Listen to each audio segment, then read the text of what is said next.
Hey guys, welcome back to the Max Spence Business Podcast. I'm really excited for this episode, but before I begin, if you guys like the content I'm putting out and the people I'm interviewing, please, subscribe, leave a like, leave a review. If you can, go over to Apple Podcast and like and also leave a review as well. But without further ado, so today's guest is Vinnie Fisher. He's a CEO and also a best-selling author. So the company he runs right now is Fully Accountable. So Fully Accountable is an accounting firm that uses digital technology, cloud-based services, and real-time reporting to offer trusted advisory services to companies that have a large digital footprint, utilizing e-commerce and digital advertising. So the books he's actually written have been The CEO's Mindset, False Profits, It's Not the Top Line That Pays You, and also The Best Investment, A Better You. It's great having you on the show, Vinnie. Hey, thanks for having me, Max. Awesome. So why don't we jump right into this? Why don't we start with a little bit of a backstory and what sort of got you into entrepreneurship? Yeah, it's funny. I think about that. I'm the most educated person in my family up until I've got kids. Someday one of them are going to pass me on that.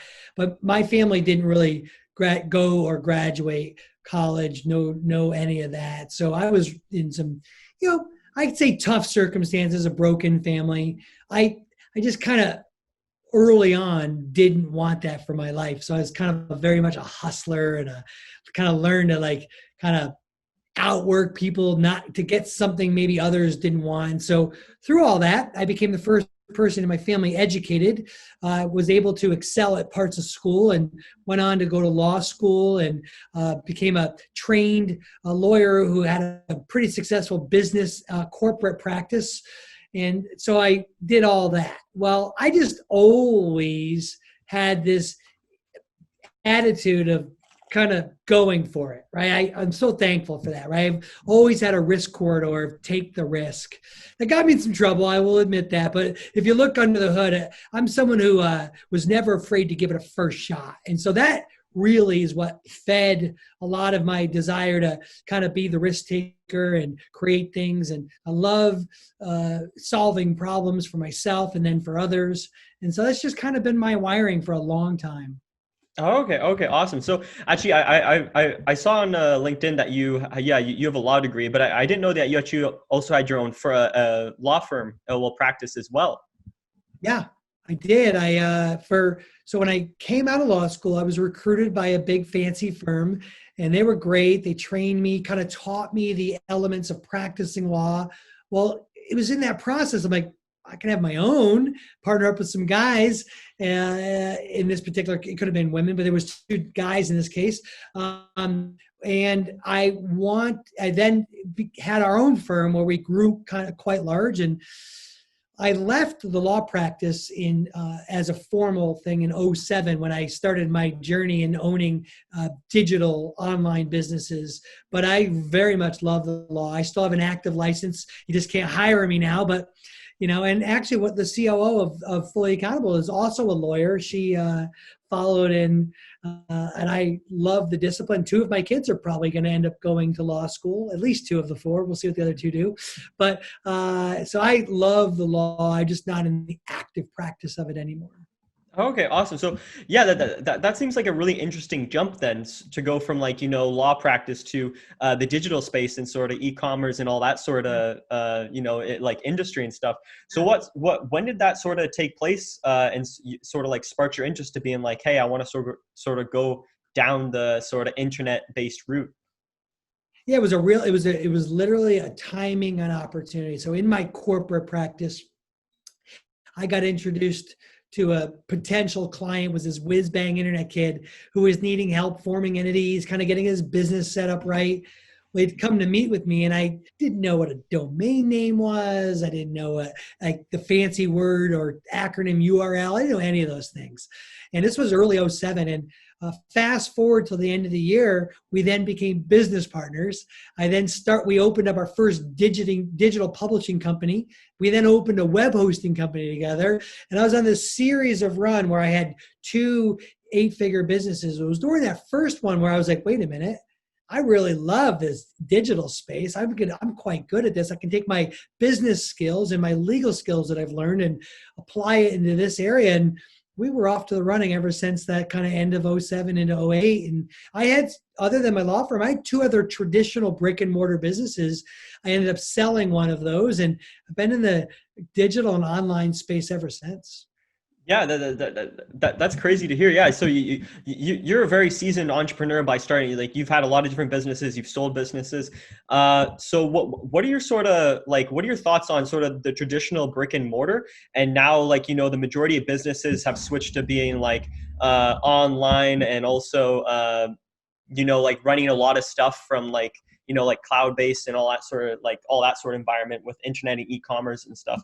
What are your sort of thoughts between the two different like sort of two different industries?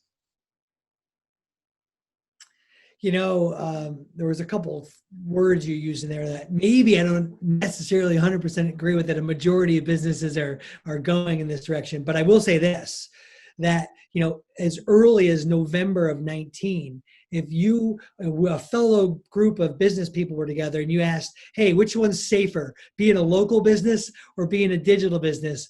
Most people would have picked the local business because they were afraid of like a digital or cyber attack shutting down the internet. No one envisioned ever that local was going to come under attack the way it has.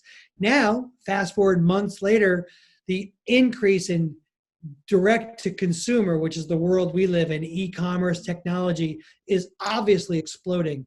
We look like overnight successes 6 years later in our business and what we're doing. But the reality is it's still very early for a lot of businesses making this digital transformation. They're just now forced to do it. And I would encourage those businesses not to look at it, you're too late. Now is the time that you got to do it. And so early on, when I started in this space, there was just, the tech wasn't there. You had to build it if you wanted it. Now the technology is so readily available that the access is a lot easier for people. And so things like cash flow and brand and a healthy business model matter now in this version of direct to consumer more than ever. Oh, okay. Yeah, those are some amazing points. So I also noticed that when you were starting other companies, it looked like when I think one of them was called, is it BrainHost?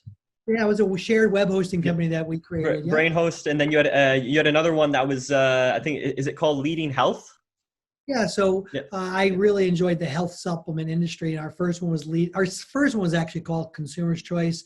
Then I helped a group and became the chairman of Leading Health. And I actually now own an interest in another supplement company because I love the supplement space. And so I haven't gotten away from that. In my phase where I am in my career, I have people who operate our 3 portfolio companies. And my job all day long is to help develop leaders, the 3 COOs that run those companies. I am the active CEO of our Fully Accountable that was birthed out of our health company. But I at my phase, I'm in a little different phase than what might be where the average operator is inside of their business. Oh, okay. Yeah. Yeah. So what I saw was really interesting, was like, cause like, from my point of view is thinking like, how do some of these like CEOs or business owners are able to run so many businesses, right? Or they have their hands in so many different businesses and they're involved with like lots of different stuff, which I saw was really interesting was that you were training CEOs to take over the company. Like you built it up to a level, and then you sort of trained, I don't know if this is right or wrong, but it looked like just from reading it that you trained the CEO to take over.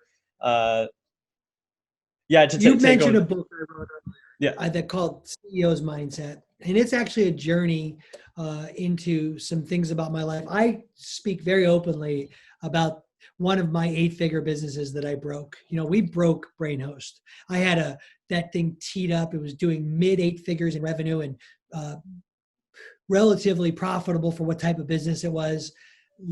Really ran that business incorrectly. I ultimately am responsible for how it broke. I wrote about it. And one of the things I would say that was a big mistake of the entrepreneur is this idea that you can run sophisticated multiple businesses. I actually want to be really clear. I learned from the mistake of that.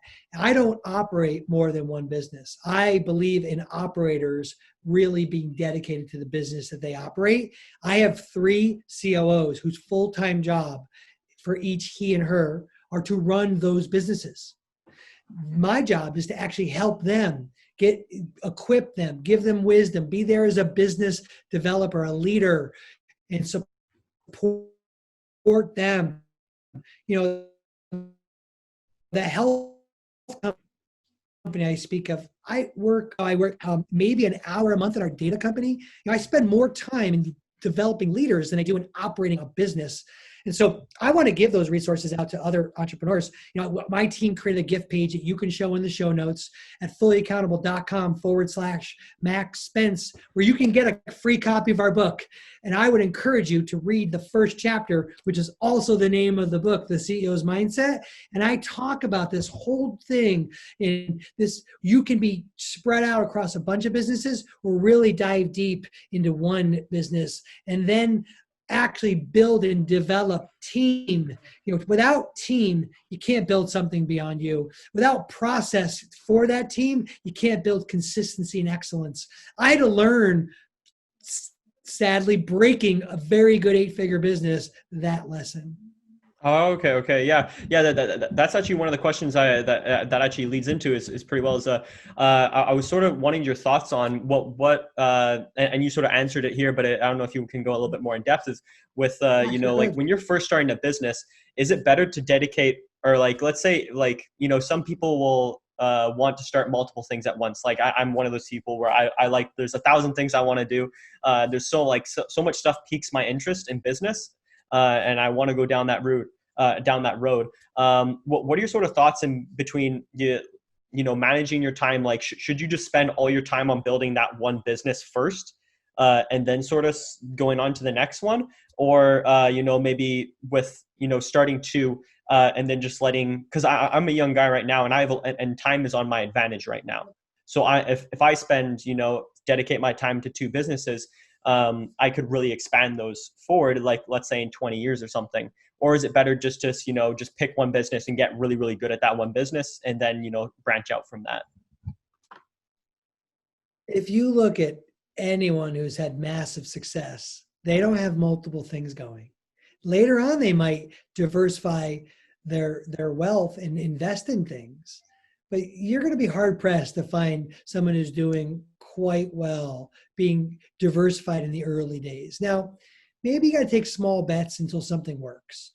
But once something starts working, where you have a value proposition, where customers are buying it, it should get your dedicated blood, sweat, and tears if you really want to grow it into 7 and 8 figures. Most people don't realize there's only 6.94% of all companies in North America that do $1 million in annualized revenue. And so one of the big things people realize, getting to 7 figures is a big deal. And then from there, the idea of side hustling multiple ones of those that you operate, I broke a $40 million company believing that I could hand off the running of that to somebody else. And all the levers I was pulling somewhere else. I broke the whole thing because I was so caught up in my own youthful arrogance that I could do a whole bunch of things. Now, people say, well, wait a minute, Vinnie, you own multiple companies. Yeah, they have separate teams that I've invested in that operate those businesses. And I give a little bit of my time to help them run. I don't wake up. There are people who wake up and care more about that business each day than I do. And I believe in team people. I give the resources to smart, critically thinking people who do great things for our company. And I give them my time, and I can multiply and build off of that construct. But this idea that I'm the hero and my hero's complex, where I can pull all these levers and do all these things, and I can side hustle this and side hustle that, you'll make just enough money to believe that's true, and then you'll lose it all and do it again and again. It's the crazy cycle of the kind of the entrepreneur who does that. And I'm here to say that, like, I've done that. I don't have to just say I've read it in a book. And when you look at the mavericks who've really done it through side hustle versus the one who've been dedicated, the proof is in the success outlay, which one has a greater chance to success. Oh, okay, awesome. Yeah, that's a really good point. Yeah, because I know for myself is like I've been looking at a lot of different things, tasting a lot of different things. What sort of made you go down, like sort of concentrate all your effort on one thing? What sort of signs did you see, or like Was it that you really, really loved the business? Is it that sort of started taking off early? What were sort of the signs that actually made you stick to that one sort of business idea and pursue it for a long term? I fight this every day, Max. I'm not cured of this. I'm almost like an addict. I believe I have new ideas constantly. I have a black book sitting in front of me. While you and I are talking, I thought of a couple other ideas. I am always ideation, always thinking forward. Heck, I dreamt up a business, had a created website, everything before I talked to my two business partners about it. Max, this is a real thing every day. I've surrounded myself with good people who help fight with me about timing. There are a lot of great ideas. They're just poorly timed. I fight this all the time. I am a person that loves the quick start thing. So I just got to battle it. I had my old business partner, he met with me earlier in the year, and I had some ideas about how I was going to branch out an education business in the accountancy space and teach everyone about how we did it. And now that we're this big company, you can have a piece of it too and do it yourself. And he's like, that sounds like a good idea of something you could do later. It's going to distract you from what you're doing now. And I'm like, yeah, you're totally right, man. I got to just drive this deep. Well, we've doubled in size again by like doubling down and working on what's in front of us.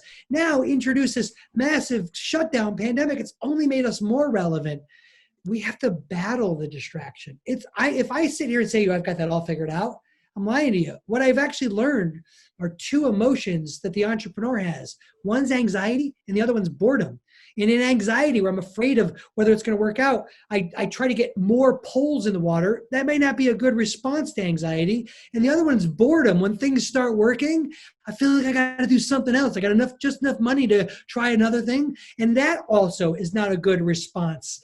And so I've learned that, like, simplicity, maybe go take a walk, not be so quick to blow things up. Our responses to anxiety and boredom, and let things play out a little bit and actually say no to things and not yes to things, and find more room for space. And I found by doing that, my net worth's increased, my family time's increased, our business, it runs better. I got to fight that every day though, Max. That's not like I figured it out. I'm figuring it out. Yeah. That's some of the best advice I've heard for, for that sort of like that's my sort of thinking. And a lot of people that are like entrepreneurs or somebody that wants to start a business, when they're first learning about business and they start making the switch in their brain to start like, it's like that thing where, like when you buy a car, you start seeing it everywhere, right? When you sort of become like involved in the business world and you start thinking about business more and you start learning about business, you start seeing business opportunities everywhere, right? And then you just go down this rabbit hole of like, you hear something, and you're just like, oh, that's interesting. And then you start researching it and you go down this rabbit hole for like a couple of weeks about it. And then something else pops your mind, and then you're just like chasing, you're like a dog, just keep chasing cars and cars and cars. So that's actually a really good point, that just picking that one thing and just sticking with it and just continuing to, push that forward. I sort of want to talk now about when you go about starting a company, when you start your company, what was the first action steps that you took? I early in my career, I had it wrong. I'm a good salesman, quite good marketer. And I used to run a sales proposition organization. If we could sell you, great. And I was heavy on sales, a little light on value. I had it backwards. Looking at the way we've grown, the businesses that we have are healthy. It's a value proposition. What problem am I solving for our customer? And if I can get someone to buy it, the first customer is usually not the hardest one. It's the second one. And it's the third one. It's those couple after the first one. If I can't get people, if I'm not solving a problem for somebody, then why would I think that I could grow that into something larger? And so I really start with solving a problem. What's my value proposition to who my prospect is? And then I've learned to keep my audience super tight.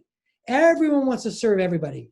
And I will tell you, the massive secret weapon to Fully Accountable is that we stood for a niche. We said we do what we do for e-commerce and digital, and we serve that space. And we're super large with a lot of people on our team, with hundreds of companies we do it for, because we stood for one specific audience and not tried to just work with, so to speak, small businesses. Oh, okay, okay. Yeah, that makes sense. So really just narrowing your focus onto one area and just getting really, really good at it until you're Yeah, like, what? the riches are in the niches. I used to never believe that. And now it's like, I have proved it. True, true. So, like, I was looking at your background, and you don't have an accounting background. Nope. So, how did you get into this? This is what I really like about entrepreneurs such as yourself. Is like they Yeah. don't have a like they didn't go to school for it, but they just learned. They learned about it. They brought the right people onto their team, and now they have a very successful business from Well, just it goes learning. back to the beginning, Max. I solved a problem in my health supplement company. I'll tell you the story, and you can read some more about it in False Profits. Just go get it if you want. If you like to read, go get the audio if you want to listen. But what you're going to find out is I had this health supplement company. It was doing about 8% profit margin on the bottom. It was making a bunch of money on the top line, but it was keeping pennies on the bottom. And I had this frustration that we were like selling a lot of good products, but I wasn't really keeping any money. And like one day I woke up, what looks like a very basic thing now, but then was like a third lung to me. I'm like, it's not about the money we bring in, it's about what we keep. And so quickly I got on this journey where I found out the type of business I was running should have been doing about 20 to 22% profit margin. So all of a sudden, my 8% turned into I was losing 12 to 14% a month. And so I started looking at the leaky bucket of my company and I realized, holy crap, it's my relationship to the bottom line or not paying attention to things like profit margin that was the big deal. And so I was putting all my attention into affiliate sales and barely any into what we keep. Well, I started to care a lot about that. I'm massively disqualified at being a fractional CFO or a controller or a data analyst or a bookkeeper or the four positions of a department. I just needed to solve a problem for us. Well, good news is we solved that problem for that company, got it to a good profit margin, and we sold it, and it was great. Well, at the end of that, people were like, hey, that was really awesome. We should start doing that for other people. And I'm like, I think we've solved the problem.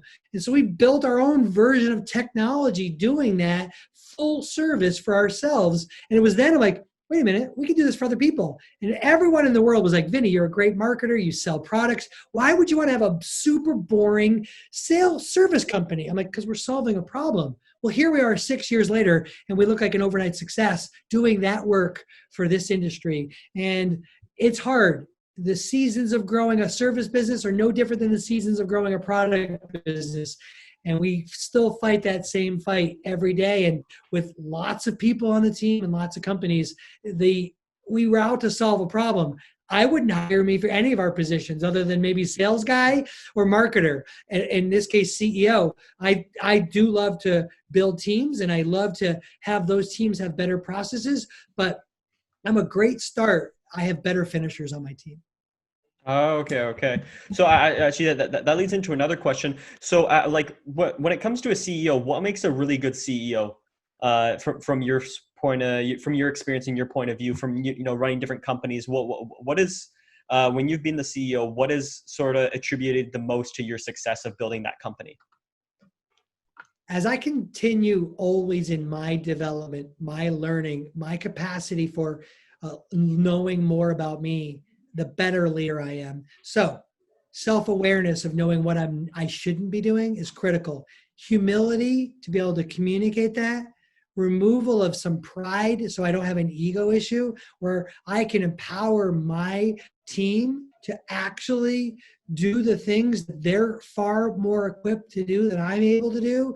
And then for me, because of my personality set and leadership skills that I've developed over time, I use my words. I'm a highly effective communicator and I communicate with our people. I clearly lay out vision, strategy, plan, importance of three principles for me, which are our core values about caring, competent, and committed. And I speak about these things to our community and build culture. I use a lot of C's in my kind of world, but that's not by being cute and cliche-ish. Those are real things. We have a killer culture because I try to lead and try to show up because those are the skills I'm quite good at. And I let them do the things that they're quite good at. And I will raise my hand of the things I'm not good at, which gives permission to people who are intelligent, hardworking, who we've brought on our team to do those instead of me doing them.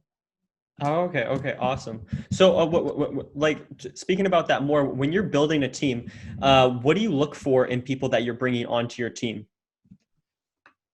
So it depends, like where I am in the hiring cycle. I try to fill roles. There are clear roles in each season of a business. So for me, a season is a 5-year run. Each season has a first and a second half to it. And that's how I've seen the cycles of business go in my life. Well, if you're in the early half of the first season of your business, well, then you got to identify what you are. Are you a management style person? Are you very technical in what you do? Or are you a little bit more of a kind of visionary kind of strategist person in what you do, and a little bit aloof and like all over the place? Well, you got to know which part of that you are, because maybe you're a quick start and you're not great at managing stuff, or you're not as technical as someone else. Well, I would fill in the 2 pieces I'm missing, and then just keep expanding that. Those departments, each one of them would tend to need a role based on how you are growing and scaling your organization. And so to me, you need great people in clear roles with a clear objective measurement of what they're doing. And so each season of each business has those clear identity of roles. So what I'd say to the younger person or to the newer aged season of business is look at the roles that you shouldn't be doing that need to be filled with the people who can be doing it better than you, and start there. Oh, okay. Okay. Awesome. Yeah. Yeah. You've been given a lot of great advice in already, like the first 30 minutes of this podcast. Yeah. So with that, so pretty much when you're signing roles, is pretty much just coming down to understanding who you are as a person. And so let's say like if you're good sales at marketing, but you're crap at crunching numbers and keeping all that sort of in check, then you'd want to bring somebody on who's good at that, or like vice versa. Or let's say if somebody's really good at building people up and hiring the right people, then you would want to bring somebody on like that. Well, let's use a real example. Like my COO of Fully Accountable, Rachel, she is a process-driven person. She even would probably fall on the spectrum of being a perfectionist, which meant early on in her career, she would have a tough time delegating because she knew she could do it better than somebody else. Reason why she was a great fit as my number 2 early on is I pick me over most people for energy and starting something. I'm a quick start. I can hit the ground. I think bigger than most people. But once I get to a certain point, I'm done. So if I didn't have someone like Rachel in my life who wanted to take it and add consistency and replication and finish to it, we would always have a bunch of started things that didn't finish well. Well, you could look at my career and look at that resume that you bragged about for me, thank you, and see some things I broke because I didn't finish well.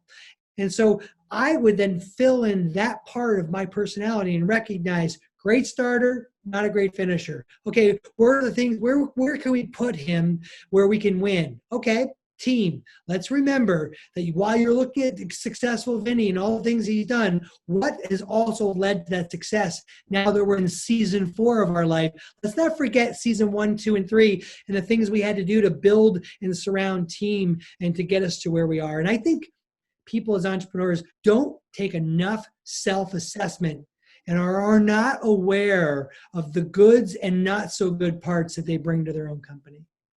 Oh, okay. Okay. Yeah. Yeah. Those are some good points. So actually leading off of that, so talking about it a bit, like, you're really good at starting stuff and getting it going quick. But you need somebody like having that extra person in there to actually keep it going after a certain point and keep getting it to be really, really consistent and perfecting the model even more. So what has sort of led to you being able, is it better to scale quick as fast as possible, or is it better to sort of get your processes down a lot better and then scale slowly over time within your sort of, the word I'm sort of trying to say here is like within your sort of capabilities? Like, is it better just to scale like as fast as you can go, or is it better to take your time and be more methodical with your scaling process? I'm already a person who something's not big enough, not fast enough person. I always want it bigger and faster than anybody else. I just do. It's just the nature of how I'm wired. And a lot of people in my position of a company are wired like that. Now, here's some interesting things I've learned. The average growth of a really dynamic company is 2 or 3 times growth. This idea of this 10x thing is complete crap. Now, it's a great talking point and it sounds fine and all. Early business doing small numbers can 10x and get into 7 figures. That's cool. But 7, 8-figure companies, they don't 10x. Unicorns might, but a good growing company might add 30% growth to its business. So depending on the cycle of the business where it's at, Phil Knight wrote a great book called Shoe Dog. And in there he said, once I realized that the privilege I have as a leader is to get up every day and solve a new problem, I started to become a better leader in our business, as opposed to this journey thinking I was going to get to a point in our business where there was going to be no problems. I embraced the idea that new growth added new problems. And so one of the things I'd say is, I don't know that the right question is whether or not grow something as fast as you can or not. What are the problems in your business holding you back from that growth? Is it not hiring the right person? Is it not cash flow? Is it bad margin? Is it supply chain? Are you selling the wrong product to the wrong person? I look for the constraints in our business and what can I do to put resources at it so that I can free up that category for growth. If I free up that category for growth, what's the new problem I'm going to create? Is a system broken? And I put our target at 3x growth. And if we get this year, we're going to get to 1.87x, which is amazing. Are we completely sad because we don't get to 2? Maybe this guy is, but the rest of our team's excited out of their mind. And so there's this problem where you go from, like, in your mind 5 million to 50 million. It's what the grinder entrepreneur wants to do, but the reality is business doesn't grow that way.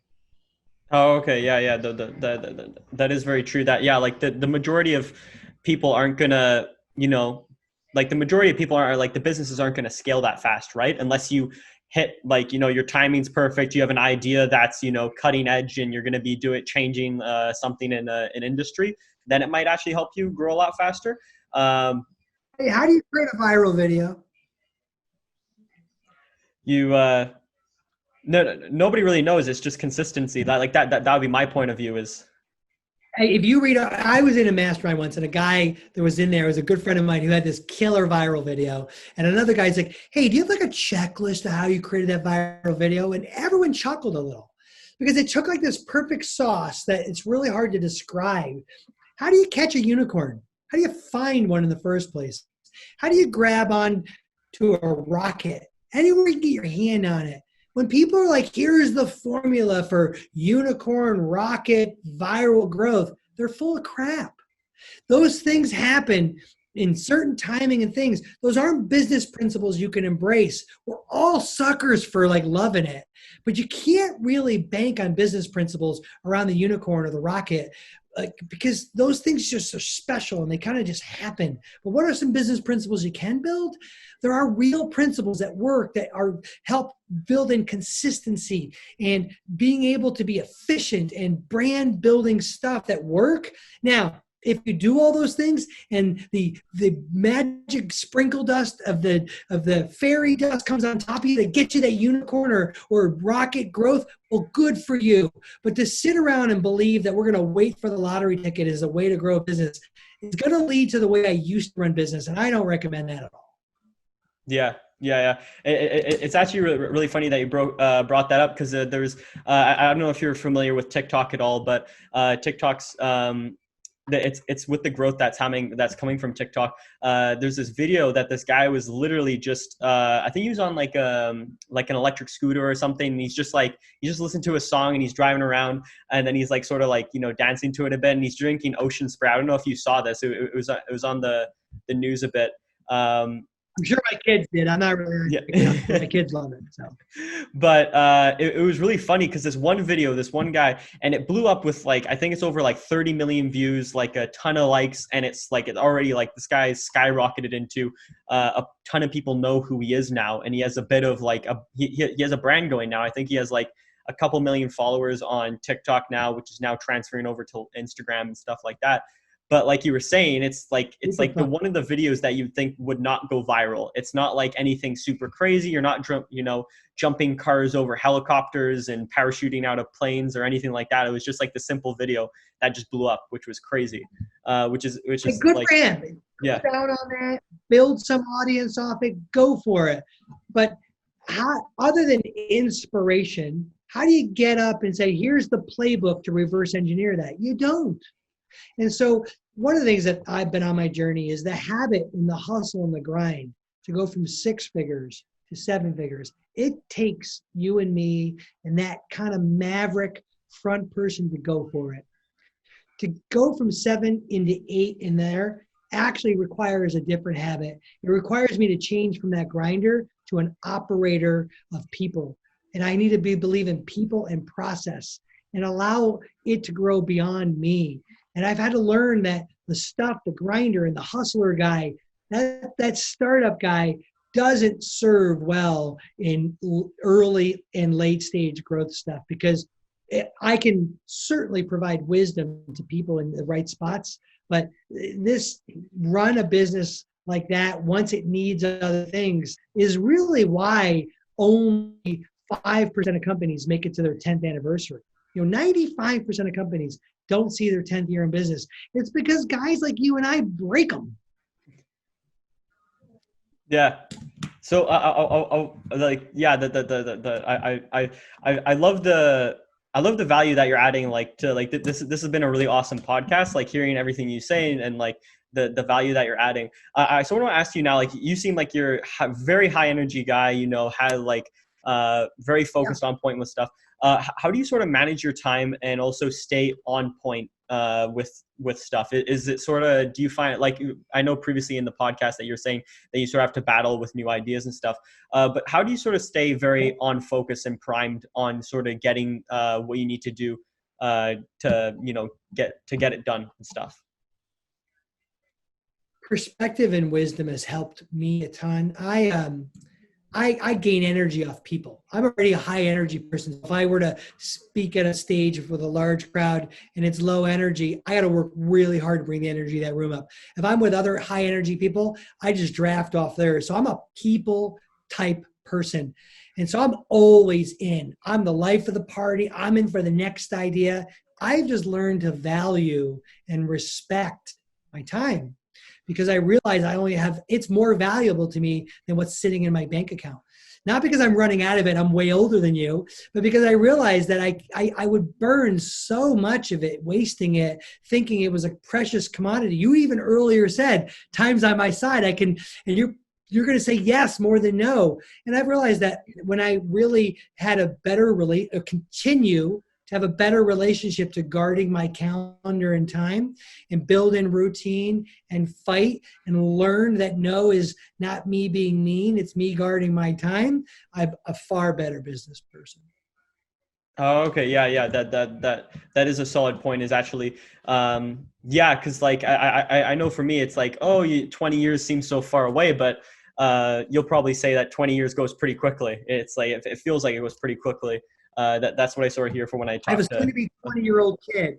Yeah. I have 4 children. I have an almost 20-year-old, almost 18-year-old, almost 16-year-old, and a 14-year-old. I look at them and I'm like, wow, okay, I'm a busy guy leading. That's my main job. You never even asked me. My main job is being married for 25 years to Debbie and those 4 beautiful children. But like Sophia, our oldest, I look at her and I'm like, whoa, that seemed like last week when I was bringing her home in the car carrier. I get it. We've heard the old people tell those stories. One of the things I think entrepreneurs, we have a really hard time with is celebrating the moment, because we're so busy where we're going or what's next or what we want. And so I've had to really struggle hard over my time and tenure to be present and enjoy what I'm currently going through, as opposed to where I wish we're going to be. Oh, okay. Yeah. That's another solid point, is really being in the moment and not always wanting to be like being unhappy in your moment and being like, oh, well, I want to get to this level, or, I want to bring this company to 100 million and why aren't we there, and blah, blah, blah. And that causes like a lot of anxiety. Yeah. That's great to have that hunger to do that. But also, like you're saying, is like being present in that moment is really important too, with just being happy. Hard, man. Max, super hard. The advice is clear and simple. The execution of that is off the charts hard. And so one of the things I've done with my personality is I've put blocks in my time. So I guard my mornings. They're for me, not for anybody else. I even sometimes get into fights with Deb over when she takes over parts of my morning. Like that time is precious to me. I block out 3 hours of every morning. It's mine because I need to be working on me. So a house built on a firm foundation is going to stand. And in this case, the world of the flock and people around me are going to be far better if I'm continuing to work on that.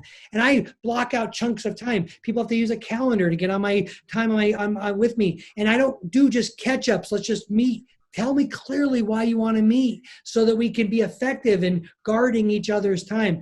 Gosh, I'd have loved to have known that at your age. I gave my time out to everybody. As a matter of fact, as a marketer, I did a split test for years now, and I've always proved it right. People will say with cliche that they believe their most valuable thing is time. If I go and ask you for your money or for you to sign up for a calendar slot, you will less likely give me your money than you will your calendar slot. People say one thing with their time and do another. Yeah, no, that's actually pretty awesome that you actually run that test, because that's very true. Like, I know for me, like I will just spend my time, like, to be honest, like I waste a majority of my time doing stuff that I shouldn't be doing. I should be being more focused with what I'm doing, or saying yes to certain things and stuff like that. So yeah, those are some amazing points. I know we're coming to the end here. So before we go, I pretty much just wanted to ask you one more thing. Was about Sure. when you're first starting a business, like when you built your businesses, did you raise capital for it, or did you just sort of bootstrap it and you just started, like, you built it off the backs of the money that you got coming in? I'm a bootstrap guy, like born and bred. That's how I've done everything. I see the category for raising of money. It's just not the way I've done it. So in startup mode, I wanted to own more of the pie. So I just used and scrambled and had less money and had to figure it out. I really resonate with the lean startup, right? The minimum viable product. I've always kind of been that way. And any situations, I just wasn't a raise the money person. Now I get it and why it works. And I also see in how to acquire good running businesses. But as a startup guy for my own stuff, I'm a bootstrapper. Oh, okay, awesome. I love that. So I know we're at the end here, but where can people find out more about you, your personal brand, your company, Fully Accountable, and if they want to get more of your books? Because the advice you've given on this podcast has been amazing, and guys, I highly recommend that you go check out some of his books, because there's probably even more value than what has happened. They're free to your community, Max. We appreciate what you're doing. We love that you're out there helping people. So we created a free gift page at fullyaccountable.com/Max Spence. There you can get not only our books as a free resource, but other things we would do with your business and growing it. They're your resources. Please take advantage of those. And then you can always just find us at fullyaccountable.com. It's our team. We have a great team there. And Vinnie Fisher, my social handles are very accessible. Now, maybe I'm not the one directly managing some of those, but you can get at me and access to me quite accessible. And then for everybody, we created WeCare@fullyaccountable.com, which is an email address. And so, like, even if you aren't an e-commerce digital company that we work with, we are always trying to connect you with the right resource. So don't be afraid to reach out. Awesome. Well, thank you again, Vinny, for coming on the show. It's been amazing talking with you. You have tons of value, and you gave loads of it in this podcast. So thank you again for coming on the show, man. Thanks for having me, Max.